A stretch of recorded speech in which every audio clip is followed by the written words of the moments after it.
અમદાવાદ શહેરમાં વધુ એકવાર અસામાજિક તત્વોનો ત્રાસ હોય તેવા દ્રશ્યો સામે આવ્યા છે। નજર કરી લેશો આ સમાચાર પર। એક્સપ્રેસ હાઈવે પર ગાડી ચલાવવા મુદ્દે હુમલો કરવામાં આવ્યો। અસામાજિક તત્વોએ કરિયાણાની દુકાનમાં તોડફોડ પણ કરી, ત્યારે અંદાજિત 7 જેટલા અસામાજિક તત્વોએ અચાનક આવીને હુમલો કર્યો। ત્યારે અસામાજિક તત્વોએ કરેલા હુમલાની ઘટનાના ફૂટેજ પણ સામે આવ્યા છે।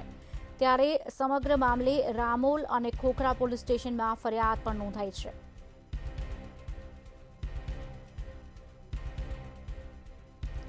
વધુ એકવાર અસામાજિક તત્વોનો ત્રાસ શહેરમાં વર્તાયો છે।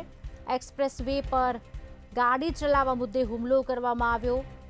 કરિયાણાની દુકાનમાં પણ તોડફોડ કરવામાં આવી।